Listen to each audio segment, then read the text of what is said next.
Star Party Part 2, Sol's Galactic Neighborhood. In the first part of Star Party, we explored the solar system, the family of planets, dwarf planets, asteroids, and comets that orbit around our sun, Sol. In Star Party Part 2, we will move out of the solar system, out beyond the heliopause, the sphere of charged particles, dust, and gas created by Sol's energy and magnetic field, and move into the territory beyond. Outside the heliopause lies Sol's neighborhood, part of the huge Milky Way galaxy. Sol's neighborhood is a very small part of the Milky Way, which itself is just one of billions and billions of galaxies making up the universe. But the real Mr. Science is getting ahead of himself. In Part 2 of the Star Party, we will explore Sol's backyard and leave the Milky Way for Part 3.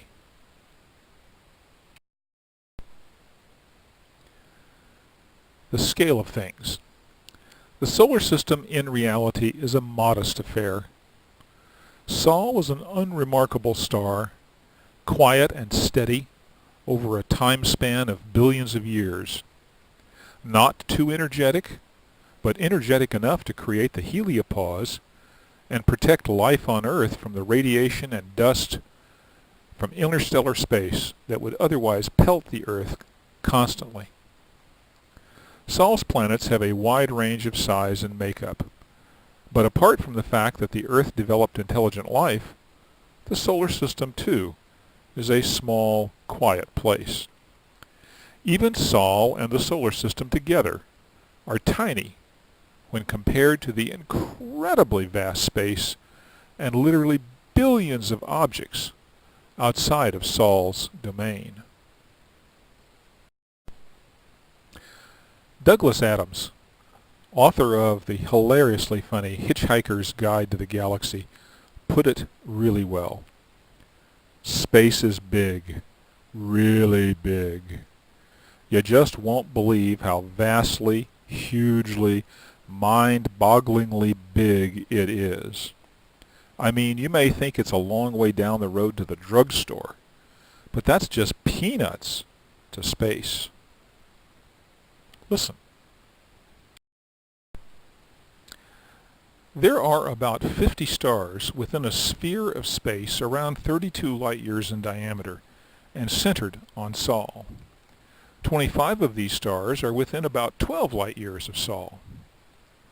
Ours is a relatively typical galactic neighborhood, with stars of significantly different ages, sizes, and temperatures. Some are like Sol, but the majority of the members of our neighborhood are small, cool, red dwarf stars.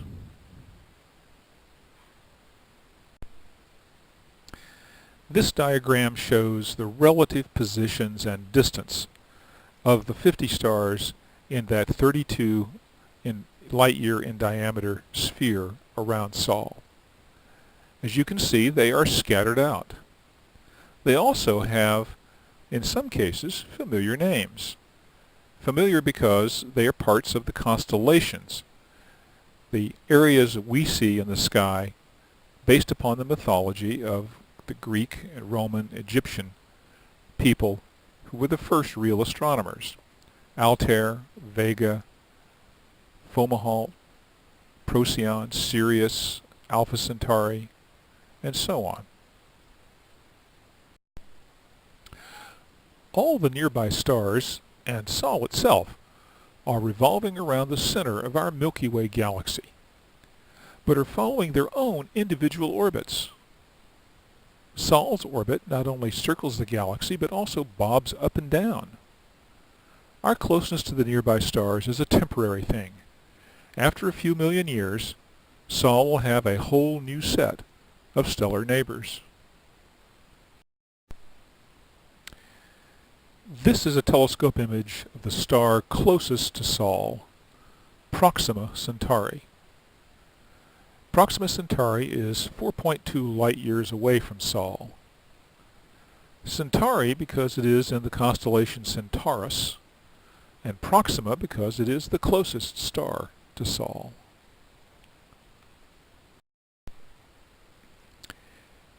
We have been using the term light year as a measure of distance between Sol and the nearby stars. But what does it really mean?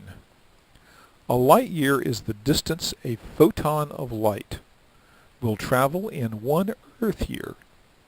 It is a huge distance.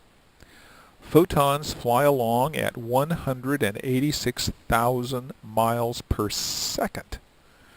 That's about 671 million miles per hour.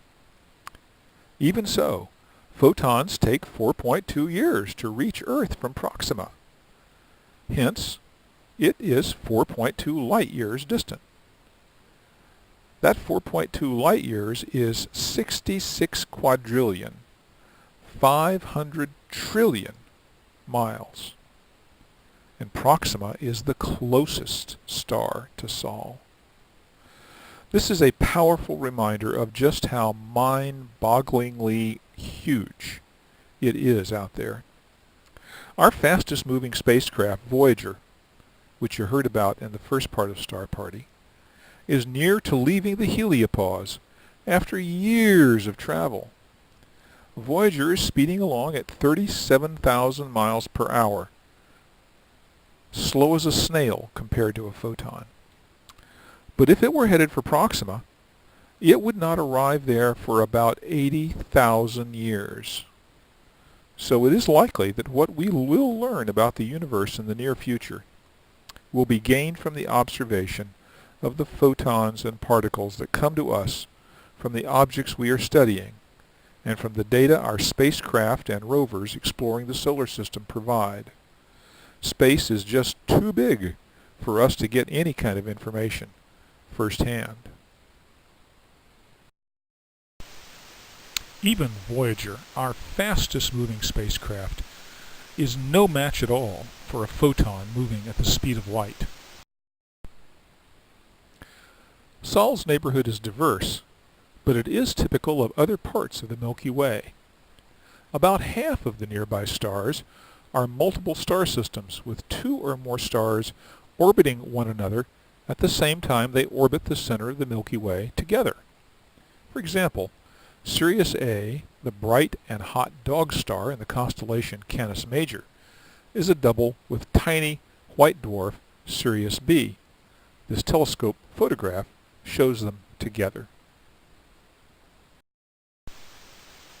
The closest star to Sol, Proxima Centauri, is in effect part of a triple star system. It is in a complex orbital dance with Alpha Centauri A and Alpha Centauri B, which orbit one another as a double star. Alpha Centauri A and B are each very much like Sol in size and temperature, but Proxima is a red dwarf. How hot and bright a star becomes during its lifetime depends largely on its mass, its size. Some stars have so little mass that their gravity cannot compress them enough to cause the emission of a significant amount of heat and light, much less initiate nuclear fusion in their core. Instead, they slowly collapse, emitting light only in the infrared part of the spectrum. Stars this cool are called brown dwarfs, and probably look like this artist's drawing. There are probably more brown dwarfs than almost any other kind of star in our galaxy.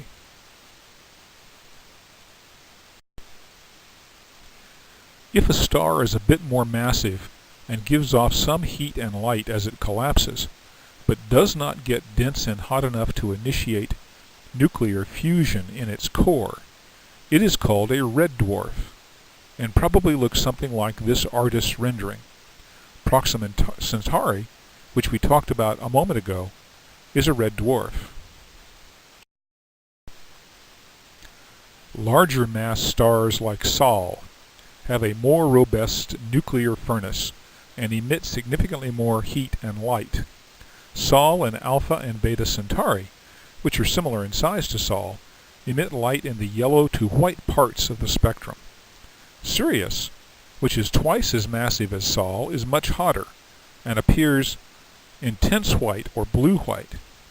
Rigel, in the constellation Orion, is one of the brightest stars that can be seen from Earth, and is 18 times as massive as Sol, and shines 130,000 times brighter. Fortunately, it is very far away. Another star in Orion, Betelgeuse, is likewise much more massive than Sol, somewhere between 5 and 30 times, but it is much cooler. It is nearing the end of its life, and has expanded to be about the same diameter as the orbit of Jupiter is, making it about 18,000 times the diameter of Sol. In doing so, it has become relatively cool and red in color, but it is still so very large, it emits lots of light and is one of the brightest stars in Earth's sky. To our good fortune, Sol's neighborhood does not have several other types of stars. This part of the star party may sound like the report on oceans read by a second grader, which begins, "There are no oceans in Kansas.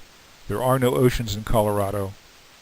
The real Mr. Science is happy to report that in Sol's neighborhood, at least in the relatively recent past, there have been no novas, no supernovas, no quasars, no neutron stars, no black holes, and no other troublesome, out-of-control stellar nuclear furnaces in the form of stars. Each of these end-of-life events for a larger star emits so much energy and such a rain of cosmic ray particles on everything nearby that life on Earth would have been seriously jeopardized if one of these super stars had developed in Sol's immediate neighborhood.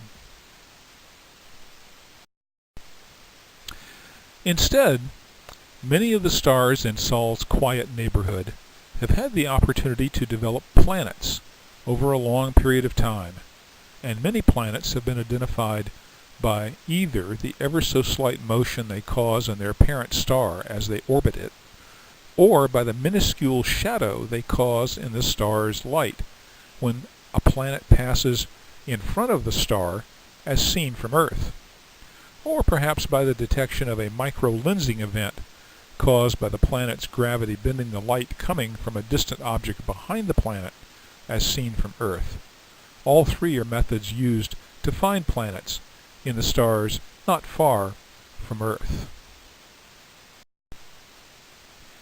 These three diagrams show the most common methods used by astronomers to locate planets orbiting the stars other than Sol. The lowest diagram shows how a planet can pass in front of the star as seen from Sol, causing a shadow and reducing the amount of light received at the Earth from that star, thereby revealing the planet's existence. In the upper left, a planet can bend the light using its gravity from a distant star, revealing the planet's existence revolving around a closer star, sometimes called the lens star. In the upper right is a diagram which shows the wobble of a star caused by the gravitational effect of a planet circling it during the course of the orbit, revealing the planet's existence to astronomers on Earth. There are about 1,075 confirmed extrasolar planets known to astronomers as of February 2014. Of these, most are large worlds orbiting close to their planet star. These are so-called hot Jupiters. Life on them, if it exists, would be strange to us indeed. Only about 69 of the planets of other stars that we presently know about appear potentially habitable by life as we know it. Of those planets, 1 is Mars-size, 7 Earth-size, and 61 are significantly larger than Earth, but all these numbers change almost every day. This is a drawing of an artist's concept of a hot Jupiter, a large planet circling close to its primary star. Among Sol's neighbors, one stands out as most like Sol, the star Tau Ceti. Tau is a letter in the Greek alphabet and used by ancient astronomers to identify the stars in each constellation. Tau Ceti is a star in the constellation Cetus, the whale. It is much like Sol, but just a little smaller and dimmer. It is about 12 light-years away, 3 times as far as Proxima Centauri. Recent observations produce data suggesting that Tau Ceti has 5 planets, but the discoverers urge caution in concluding that the planets are really there. It will take a long time to discover what they're like. Astronomers believe that a planet of approximately Earth's mass also apparently orbits Alpha Centauri b, but it is so close to the star that it is probably a Mercury planet-like barren mass of cratered rock with little or no atmosphere and high surface temperatures. This is an artist's conception of the star and its planet, and is not meant to show what it really looks like. Over millions of years, life on Earth has evolved and created an incredibly diverse array of life forms, the most amazing of which is, arguably, human beings. For the last several million of those years, the process of evolution has enjoyed the absence of disruption from unusual external events, such as the meteorite collision that likely caused the mass extinction of the dinosaurs. Mass extinctions, or even the complete destruction of the Earth from the blast of a nearby supernova, or the disruption of Earth's serendipitous orbit around Sol, which is at just the right place for the development of life as we know it, have not happened, in large part as a result of the existence of what astronomers call the local bubble. This is an artist's conception of what the local bubble would look like if seen from thousands of light years away and above the plane of the Milky Way. It shows the approximate position of Sol and the approximate shape of the gas and star clouds that make up the sides of the local bubble. The local bubble is an area in the Orion spur of the Sagittarius arm of the Milky Way galaxy. It is a bubble-shaped area about 400 light-years in diameter, in which the density of stars, gas, dust clouds, and energetic particles is markedly less than in other parts of the galaxy. It is a sort of quiet zone where delicate things like organic life can develop and thrive with a much reduced risk of extinction from exploding stars, passing gas clouds, and the like. Sol is passing through the local bubble and has been for a few million years.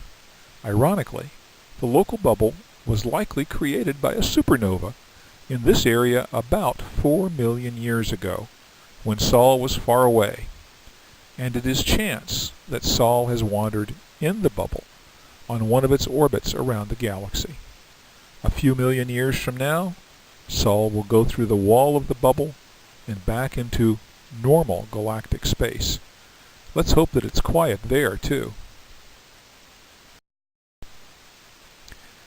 We have talked a lot about the Milky Way galaxy, the giant spiral-shaped mass of billions of stars and huge clouds of dust and gas, with immense voids of mostly empty space mixed in.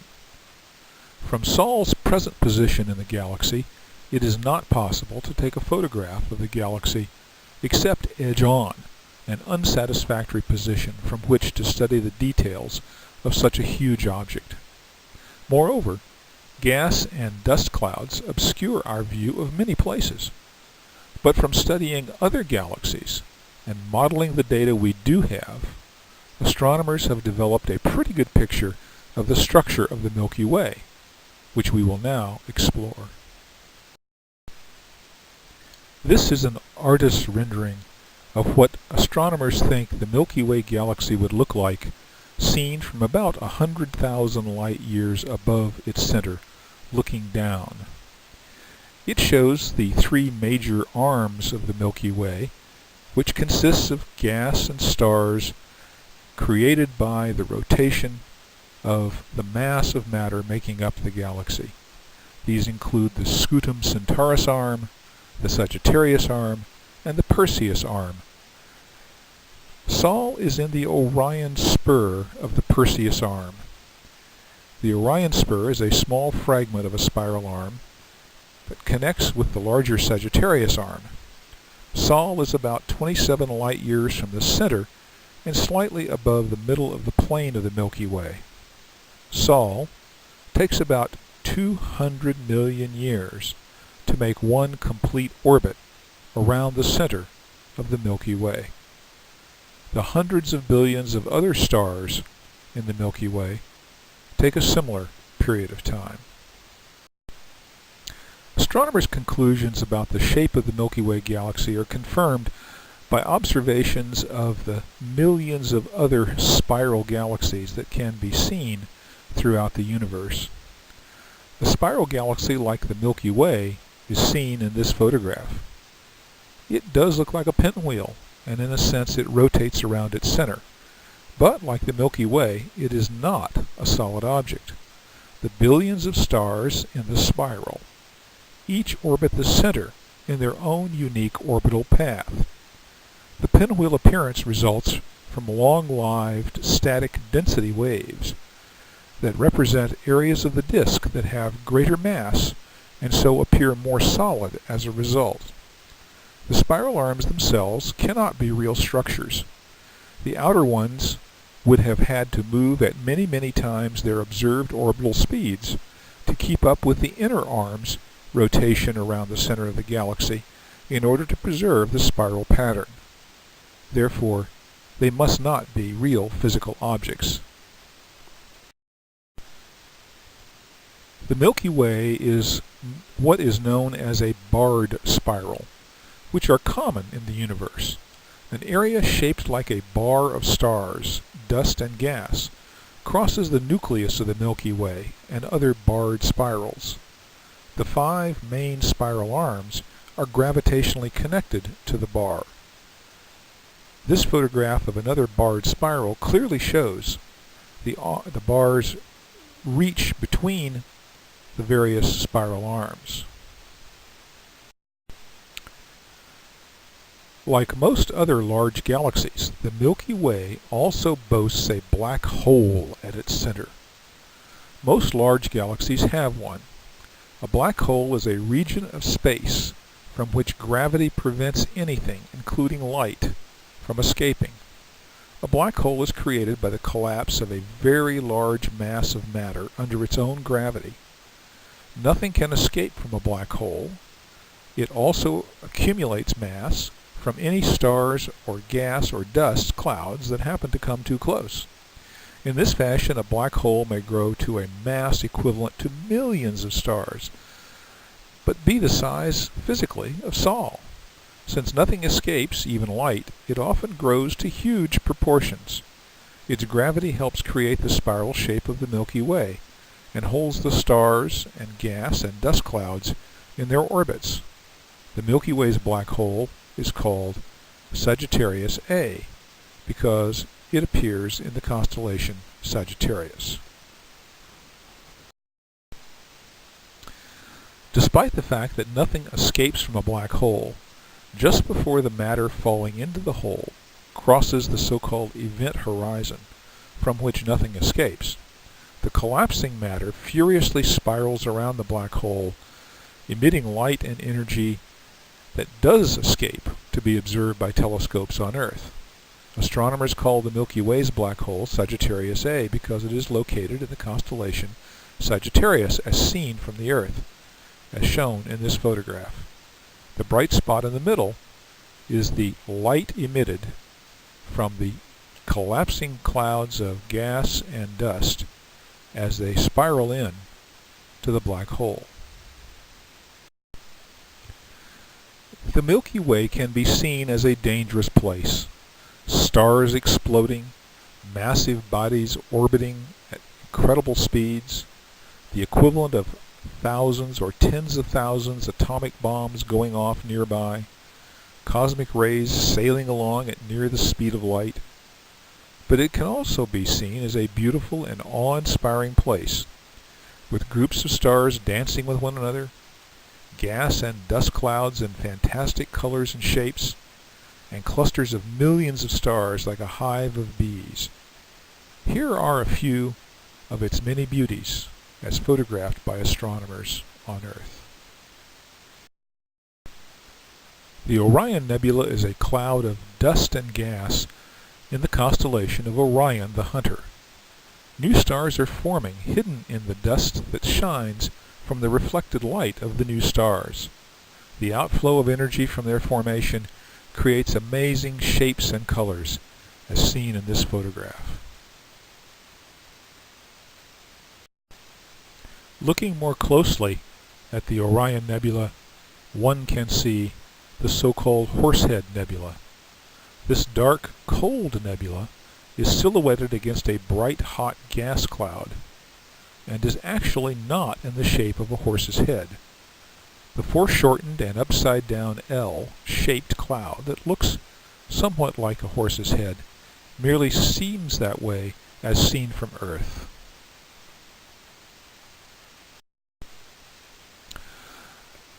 Another nebula in the Orion Nebula is the Trapezium, named for the cluster of stars located near its center. This nebula lies in the core of the Great Orion Nebula and is an active star-forming region. It was first observed by Galileo. One of the most intriguing parts of the Orion Nebula is the so-called Eagle Nebula. Seen from Earth, it looks like birds in flight, but the smaller parts of the nebula are just as beautiful close up. These dust clouds, photographed by the Hubble Space Telescope, are called the pillars of creation. The gravity of the newly formed stars at the tips of each of the pillars created umbrellas of dust and gas, protecting the pillars behind them from the eroding effect of the outflow of energy and gas from stars out of the image above each of the pillars.